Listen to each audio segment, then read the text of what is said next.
This is Slasher here in the last day of Valve's Dota 2 Championships at the International. I am here with Evil Geniuses Dota 2 manager, Jacob, otherwise known as Maelk, to the community. Also doing all the analyzing here at Ti3. So now we're on the final day. We have Orange going up against Navi right now for the chance to play Alliance.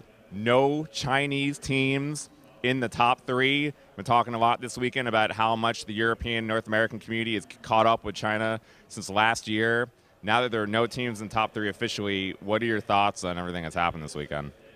I'm sort of pleased on behalf of the community because I know the Western scene has been struggling with the dominance of the Chinese team, so I'm very happy for them that they finally get to show that they're equally skilled. I don't think it's a surprise that Navi and Alliance made it this far. They're definitely some of the best teams in the world, Alliance especially. That Orange made it into the top three is sort of like an underdog story come true. I expected Tongfu to go into the top three and potentially into the grand final, but I'm very pleased by the fact that both Alliance and Navi is showing that they are the top dogs. Alliance has only lost one game this entire week. What has made them so special and a cut above seemingly everybody else here this weekend? I think they've taken team play and coordination to a whole new level. Like the timing they prove and how they execute their team play is just ridiculous. I've talked a lot about on the panel about their force staff usage, and it's just ridiculous how well coordinated they are in everything they do when running from fights and running into fights. It's just on another level. It's something we've never seen in Dota before.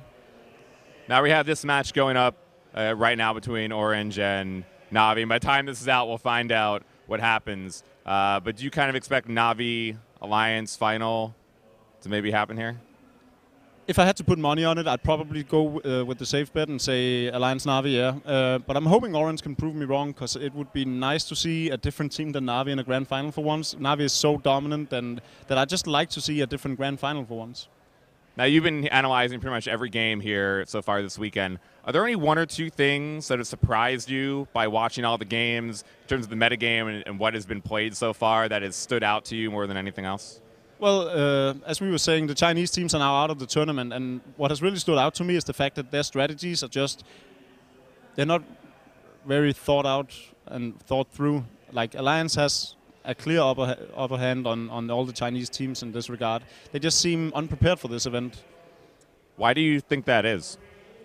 I don't know if it's overconfidence or lack of diversity. It's just a team like LTD, for instance, that ran the same strategy over and over again, and it never really seemed to work out for them. And even then, they wouldn't go for a different strategy. I think they were just very limited in what they could play. Do you think things will change from Ti3, both the team changes and a lot of the teams that didn't qualify in the top 8, and also the way that the game is played from both China and the West? Oh yeah, definitely. I think it's safe to say that almost every team outside top 6 potentially will change in some way or form. Some will disband, some will kick 1 or 2 players, some will completely restructure the entire team, and it's just a natural thing when you get an unexpected result or a disappointing result, you want to change something, because everyone's dream is to win or at least make it into the grand final of this tournament. So I've been asking nearly all the players here and the managers. Speaking of Valve's Eric Johnson earlier, he said that they will continue to support the game in terms of giving the teams and players the ability to make money off of the items directly and create their own revenue sources, but that they would not give money directly to the leagues, such as Riot and Blizzard do for the World Championship Series and League Championship Series. The International is only once a year, but there is a $2.8 million prize purse. If you had to pick between the two different models and the way that Valve is approaching this, which do you think is the better way for the Dota 2 community? I like Valve's choice of revenue. I feel they have a sustainable model that will help the community in the long run. I don't particularly care for WCS at all, but as much as I like Riot paying out salaries to everyone, and I would love to see that happen with Dota as well, I think it's better the way Valve has chosen to do and have other companies create a sustainable structure that doesn't rely on Valve to pay them. And I would definitely prefer going with that. It seems like the healthy choice. Do you think this is a choice that will be better for the development of the players and teams to keep stable and to make money throughout the year? It'll just help the different organizations, both the teams but as well as the tournaments, to just be much better at creating a healthy structure and a healthy company. And the way Riot is doing things right now, everyone is just relying on them paying them. And down the road, if Riot should ever stop paying them, then what? then they're suddenly without a source of income, and I don't think anyone wants to end up that way. So it's better to learn how to earn your own money. Lastly, Evil Geniuses unfortunately did not make TI3 this year. Came very close.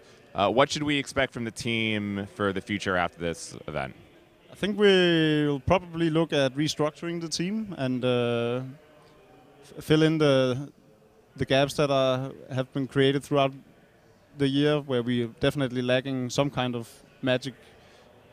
So maybe new players, maybe a change of location, a change of training regimen. Not entirely sure yet, but we have something coming up, so the team will be better than ever. Thank you for the interview, and good luck in the casting desk and with the team the rest of the year. Thank you. Stay tuned to GameSpot.com/esports for coverage all weekend long of the International 3.